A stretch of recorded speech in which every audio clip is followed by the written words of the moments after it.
گفتاری ادبی از سلسله خوانشی بدیعی از روی پویستی داریوش رحیمزاده عشق ناتمام. قسم 13. شب نکاح.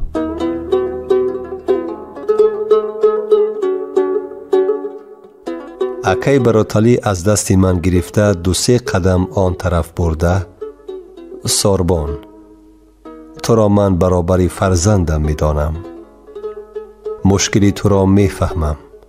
وقتی در شگنا بودم اول مادرت، بعدتر چه خیلی گفتم سلیم با تفصیلات علاوگی حال و احوال تو، مسئله دختری ملا مصباح الدین، قصد باسمچی ها را نسبت به شماها به من نقل کردن گفت.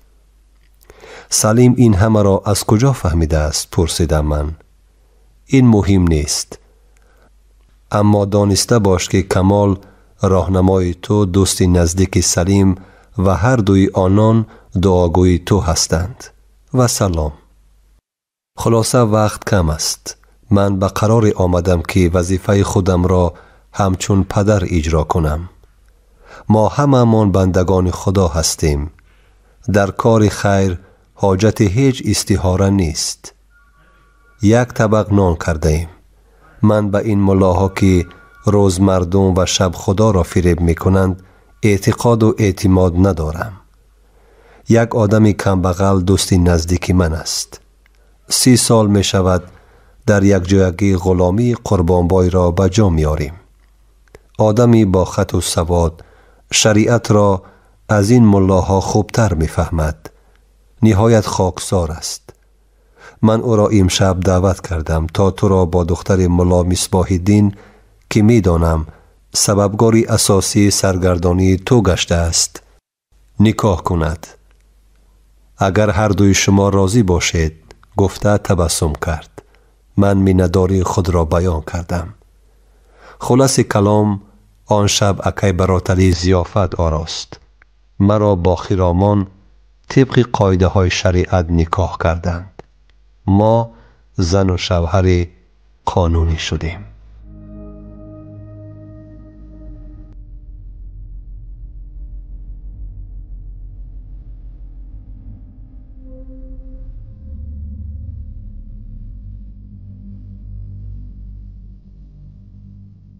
خاله های چقان.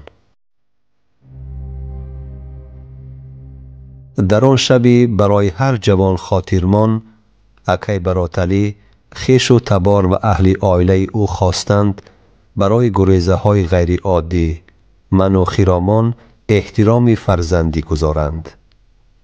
همان عنعنه های را که در این قسمت مملکت در شب اول نکاح در قربان شهید در جای قدیمه قصر هولبوگ رایج است، به ما نیز از روی احترام نشان دهند، ما را خرسند کنند. بعد عقد نکاح برای من جای زیستمان، حجره پایین حیاته را که ذکرش در بالا رفت نشان دادند. این را پیشتر تخمین کرده باشم هم از دقیق شدن جا و مکان شب اول زندگی من با خرامان خیلی خوشحال گشتم. به صفت تحفه به من سله و جامه نو پوشانیده بودند. گمان میکنم که تمام بایگری خانواده اکای براتالی همین بود و آن را هم از من دریغ نداشتند. نورالی و پدری او هنگام نکاح و بعد آن به من با تبسم حضرت شه گفته مراجعت میکردند. مادر نورالی چون مادر خودم بعد نکاح آمده از پیشانی من مبارک شود بچم، خوش پیر شوید گفته بوسه کرد.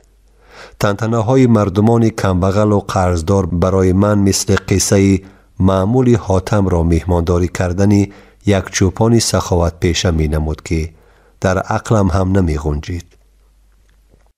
این همه از بزرگی و قدرشناسی یک دوستی خالص و نهایت صادق پدرم شهادت می داد.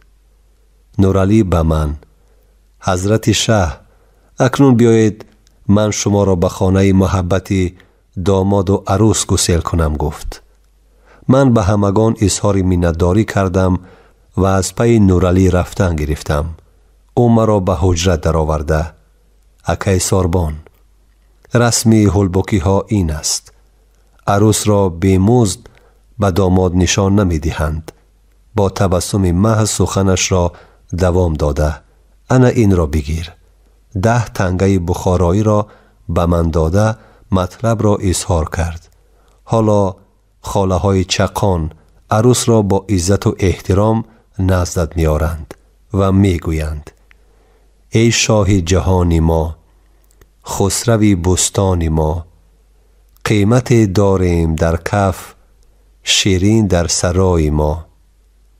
گرزر و زیور داری، پاره گوهر داری، شیرین کامه کن ما را، گرچه خسرو ذوق داری.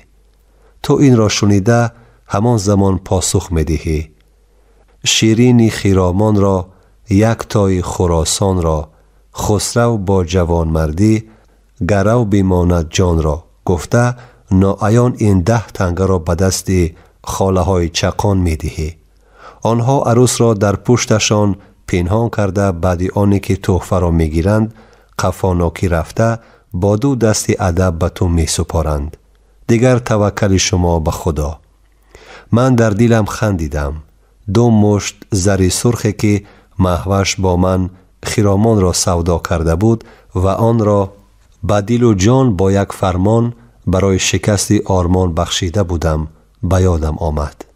اکنون این دوستان عزیزی من سودای کار را به شرط 10 تنگه که از 10 یکی گردی برگک خورترین طلای شغنو نمی آمد ماندند.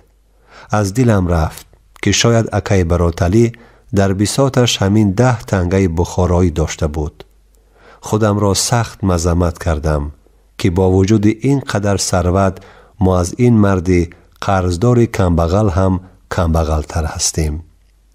در این زندگی کوتاه در راه عشق خیرامان من چندین سبق آموختم. یکیش تصدیق این بیت بود: بزرگی به عقل است نه به سال، توانگری به همت است نه به مال.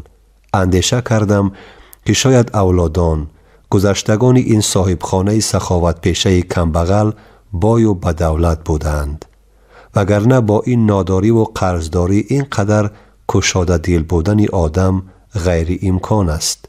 زیرا گفتند بای اگر کمبغل شود 40 سال بوی بایی از بینیش نمی رود. کمبغل اگر بای شود 40 سال بوی کمبغلی دماغش را رها نمی کند. به خود گفتم با این قدر نیکی اگر می توانستم تا زنده‌ام به این آدم سخاوت پیشه خدمت می کردم. افسوس که تقدیر مرا سرسان و سرگردان آفریده است.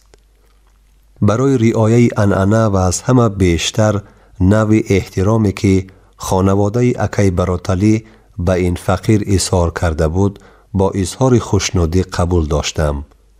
نورعلی با تعارفات مهمانداری مرا ترک کرد. راستی دلم گوب گوب زدن گرفت و من انتظار این معجزه بودم و آن 2 بیتی را تیز تیز تکرار می کردم که فراموش نکنم و شرمنده نشوم. در را تق تق زدند. من دویده کلدو خورده آن را کشادم. خاله های چقان فرنجی پوش مثل فرشته پیدا شدند. آداب سلام بجا آوردند. هرچند تکلیف کردم به خانه ندر آمدند. هر 2 برابر آن خطابه را خواندند و انتظار جواب شه شدند. من گرنگ همه را گم کردم. ماه خیرامان از خراسان را گفته بودم که خاله ها به حال من قیقی راست زده خندیدند. یکیشان که به فکرم سالمند بود در دهن من هر کلمه آن 2 بیتی را یک یک ماندن گرفت. من آنها را تکرار کردم و در آخر تیز 10 تنگه را در دست همان خاله قپاندم. آنها گویا راضی شده باشند که قفاناکی رفتند و قد و قامت خیرامان پیدا شد. او راست می ایستاد، نمی جنبید. من زود دستی او را گرفتم و سوی خانه کشیدم. در را از درون بستم. تا دست او را قپیدن در دل آشفته من فکری پیدا شد که خدا نکرده خرامان را کسی دزدیده عوض نکرده باشد که در تگ فرنجی در تاریکی یگان کسی دیگر را پیش من آورده باشند. زیرا روی او را من تمام روز حتی در وقت نکاح ندیده بودم. چون دست من به دست خرامان رسید، بار اندوه من برفت و مژده دلدار بیامد. من زود احساس کردم که این دست و بازوی همان خرامان من است. نازک، گرم، ملایم و سفته و زیبا.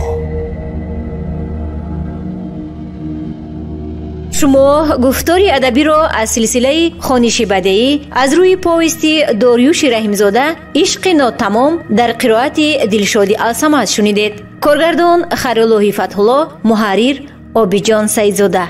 انجام قسم 13